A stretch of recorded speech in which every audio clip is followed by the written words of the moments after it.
Channel में आपका स्वागत है। आज के इस वीडियो में हम हाइपर ज्योमेट्रिक फंक्शंस की डेफिनेशंस और उस पर बेस्ड कुछ थ्योरम्स और एग्जांपल्स देखेंगे। हाइपर ज्योमेट्रिक फंक्शन को किस तरह से लिखा जाता है और उसकी क्या डेफिनेशन है। इसको लिखने के कई तरीके हैं, जैसे 2f1 a b कॉमा फिर semicolon c semicolon z defined as 2f1 abcz is equals to summation n varies from 0 to infinity a suffix n b suffix n upon c suffix n z raised to n upon factorial n। इस तरह से इसे define किया जाता है। a suffix n b suffix n, पहले जो दो टर्म्स हैं वो हमारे न्यूमरेटर में आती हैं सफिक्स में, थर्ड टर्म हमारी डिनोमिनेटर में। आर्ग्यूमेंट z है यदि तो z raise to n and it is divided by factorial n।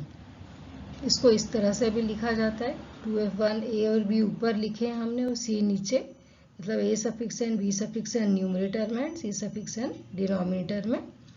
Argument z, तो that is z raise to n upon factorial n। a suffix n हमको पता है, a into a plus 1 a plus 2 dash dash कहाँ तक, a plus n minus 1 तक, जहाँ n हमारा greater than और इक्वल टू 1। अब ये कुछ सीरीज लेकर हम ये देख रहे हैं कि ये जो एक्सपांशन है ये हमारा कन्वर्जेंट है, किस केस में कन्वर्जेंट है, किस केस में डाइवर्जेंट होगा। सीरीज हमने ले ली 1 plus A B upon C Z plus A into A plus 1 B into B plus 1 upon C into C plus 1 Z square by factorial 2 plus up to infinity 1 plus, इन terms को हम summation form में लिख सकते हैं और ये summation हमारा यही आ रहा है जो हमारी हाइपर ज्योमेट्रिक फंक्शन के डेफिनेशन में था। Summation n varies from 1 to infinity, ये टर्म हमारी a सफिक्स n, ये b suffix n upon c suffix n z raise to n upon factorial. इसमें जब हम n को 1 2 3 पुट करेंगे तो हमको इस सीरीज की टर्म्स मिलती जाएंगी, राइट। अब इसमें यदि हम a और c को बराबर कर दें और b को 1 पुट करें तो हमारी ज्योमेट्रिक सीरीज बन जाती है 2f1 c1 c z, जो कि एक्सपांशन जब हम देखते हैं तो 1 plus Z square up to infinity. अब मान लीजिए कि इस टर्म को, ये जो सीरीज थी इसको हमने un मान लिया, तो un प्लस 1 क्या बनेगा, हर n को n प्लस 1 से रिप्लेस कर दिया हमने।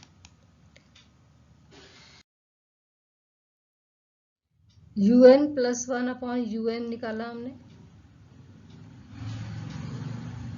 और लिमिटिंग वैल्यू निकाली इसकी। कंपैरिजन टेस्ट याद होगा आपको, कन्वर्जेंसी एंड डाइवर्जेंसी चेक करने के लिए हम यूज करते थे।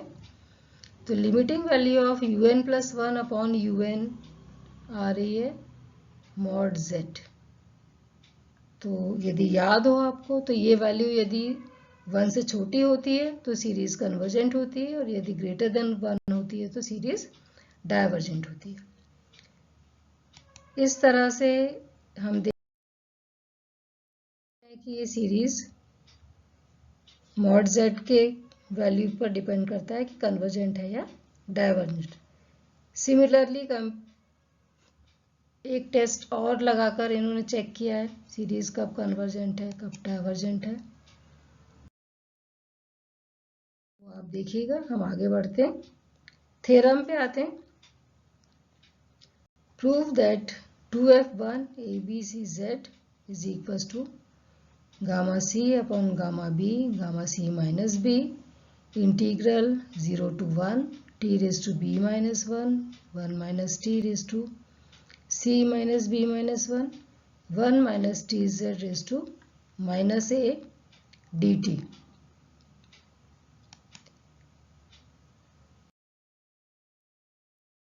स्टार्टिंग कहाँ से की हमने, b suffix n upon c suffix n से, जो कि उसमें हमारे राइट हैंड साइड में एक टर्म है। तो बी सफिक्स एन मतलब gamma B plus N upon gamma b, c suffix n means gamma सी plus N upon gamma c. तो gamma c upon gamma b, gamma c minus b हमने यहाँ introduce किया, तो यहाँ denominator में लिखा है आपने, तो यहाँ न्यूमरेटर में भी हमने लिखा, मतलब मल्टीप्लाई भी किया एंड डिवाइड भी, gamma B plus N upon gamma सी प्लस एन। तो ये टर्म्स तो एज इट इज लिखी है हमने। अब ये तीन जो टर्म्स आ रही हैं, ये बन रहा है हमारा बीटा एम एन का फॉर्मूला, क्योंकि c minus b plus n c plus n आ रहा है। तो therefore it is beta c minus b and b plus n, क्योंकि बीटा एम एन किसके बराबर होता है, gamma n upon gamma m plus n. Beta function की डेफिनेशन अप्लाई कर दी यहाँ हमने, 0 to 1 t raise to m minus 1, इसको हमने m ले लिया, b plus N minus 1, 1 minus T raise to C minus B minus 1 D T. अब जो हमारे हाइपरजोमेट्रिक फंक्शन की डेफिनेशन थी वो हमने यहाँ लिखी, 2f1 abc z is equals to summation n varies from 0 to infinity a suffix n b suffix n upon c suffix n z raise to n upon factorial n। इसको equation 1 मान लिया। अब इसमें ये जो b suffix n upon c suffix n आ रहा था, वहाँ हम ये वाली वैल्यू पुट कर लेंगे जो अभी हमने निकाली है। तो 2f1 abc z is equals to summation n varies from 0 to infinity a suffix n z raise to n upon factorial n as it is, और b suffix n upon c suffix n के लिए हमने ये पूरी value यहाँ put कर दी, gamma c upon gamma c minus b integral 0 to 1 t raise to b plus N minus 1 1 minus T raise to C minus B minus 1 D T.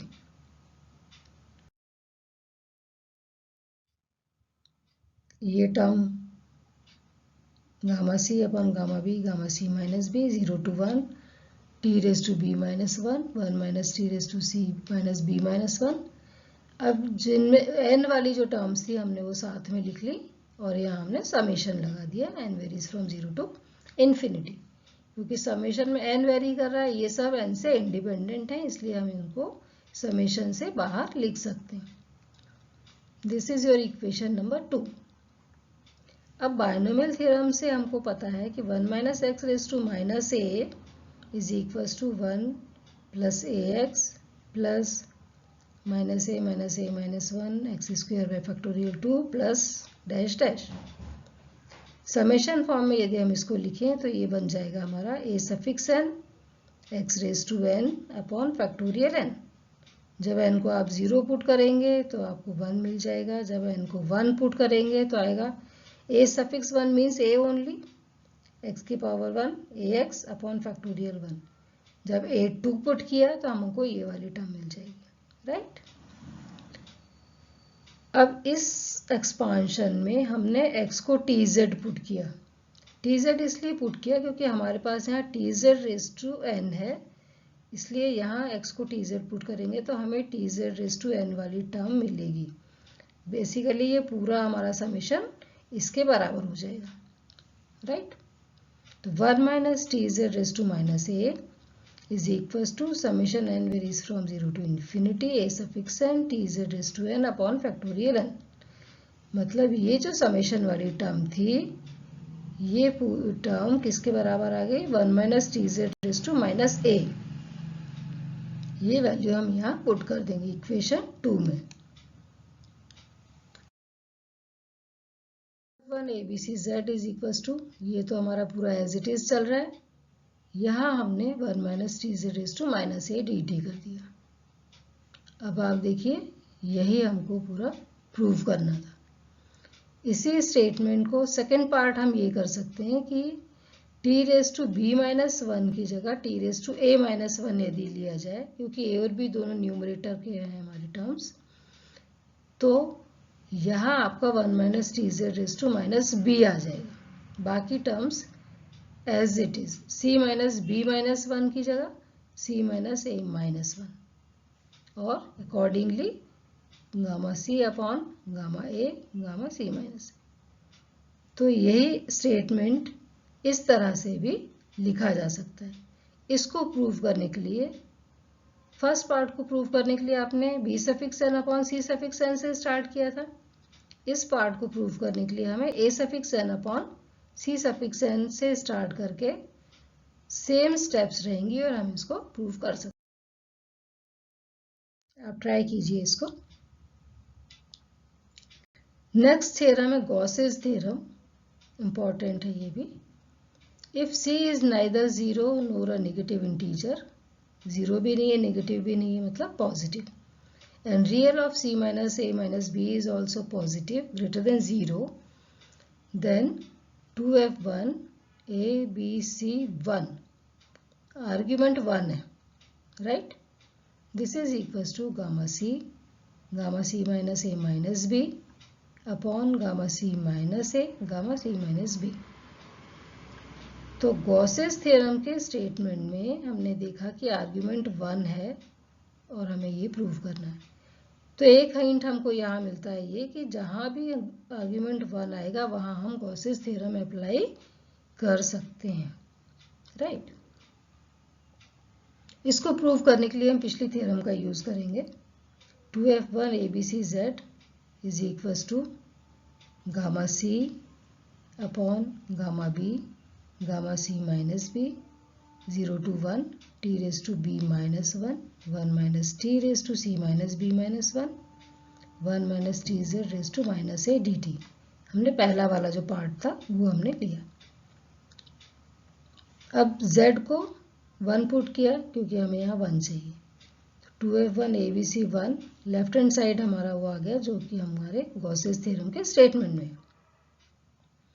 Right hand side देखें आप, gamma c gamma b gamma c minus b 0 to 1 t raise to b minus 1 1 minus T raise to C minus B minus 1 1 minus T raise to t z था, z को 1 put कर दिया तो यहाँ 1 minus T आ गया। अब ये भी 1 माइनस टी की पावर है समथिंग, ये भी, तो इन दोनों को कंबाइन करके लिख लिया हमने।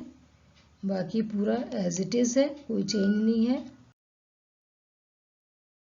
तो gamma c upon gamma b gamma c minus B देख सकते हैं हम, ये बाकी पूरा हमारा बीटा फंक्शन बन रहा है, beta b and c minus a minus b, right?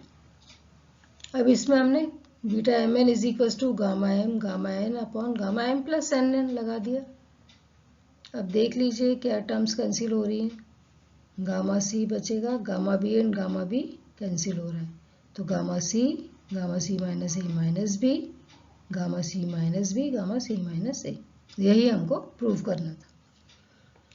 तो ये ध्यान रखिए कि यदि हमको किसी एग्जाम में ये क्वेश्चन पूछा जाता है तो हमें जो फर्स्ट पार्ट हमने इस थ्योरम का प्रूफ ले लिया था ऑलरेडी, हमें उसका भी प्रूफ देना चाहिए पहले, राइट? अब इस पे बेस्ड एग्जाम्पल है, real of b is greater than 0 and n is non negative integer, non negative means positive and. तो हमें प्रूव करना है 2f1 minus n by two plus half b plus 1 by two 1 is equals to this much. अब argument 1 आ गया, मतलब Gauss's theorem apply होगी, right? तो गॉसेस थ्योरम का स्टेटमेंट लिखा हमने। फिर हमारे क्वेश्चन में क्या है, ABC वो हमने लिखा लेफ्ट हैंड साइड में, ये 2f1 abc1 gamma c, that is gamma b plus half, then gamma c minus a minus b, तो b plus half plus n by 2 plus n by 2 minus half। Denominator में gamma c minus a b plus half plus n by 2 c minus b b plus 1 by 2 plus n by 2 minus half। तो gamma b plus half, यहाँ देखिए n by 2 plus n by 2 n हो गया, 1 by 2 1 by 2 cancel, तो gamma b plus n, b plus half plus n by 2, और यहाँ half half cancel हो गया तो gamma b plus n by 2, gamma b plus 1 by 2। अब gamma b plus N को हमने इस फॉर्मूले से वैल्यू पुट की, b suffix n is equals to gamma b plus N upon gamma b, therefore gamma b plus n किसके बराबर हो जाएगा, b suffix n gamma b, क्योंकि हमको ये प्रूव करना है राइट हैंड साइड में ये टर्म्स हैं इस तरह। देन डिनोमिनेटर में gamma B plus half plus n by two and b plus n by two. देखिए यहाँ 2 गामा है डिनोमिनेटर में और दोनों में हाफ का अंतर है। तो जब 2 गामास ऐसी टर्म्स प्रोडक्ट फॉर्म में आ रही हो जिनमें हाफ का डिफरेंस हो, तो हम लीजेंड्रीज डुप्लीकेशन फॉर्मूला अप्लाई कर सकते हैं, क्योंकि उसका statement root pi gamma 2z is equals to 2^2z minus 1 gamma z and gamma z plus half. यहाँ से gamma z and gamma z plus half की वैल्यू होगी root pi gamma 2z upon 2^2z minus 1, और z हमारा क्या है b plus n by 2। तो duplication formula से हम ये वैल्यू निकाल के यहाँ root pi gamma 2z is equals to this much, therefore gamma z plus half is this, so gamma b and gamma b plus half की value ये आएगी। जो न्यूमरेटर में है गामाज उनमें भी हाफ का डिफरेंस है, एंड डिनोमिनेटर की जो गामाज है उनकी वैल्यू ये आएगी। दोनों वैल्यूज हमने वहाँ पुट करके सिंप्लीफाई कर लिया, जो टर्म्स कैंसिल हो रही थी वो कैंसिल कर दी, तो हमको मिल गया b suffix n 2^n upon 2b suffix n। यही हमको प्रूव करना था।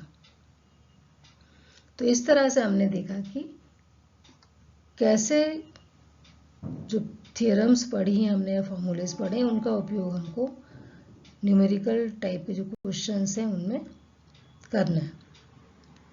आज के वीडियो में इतना ही।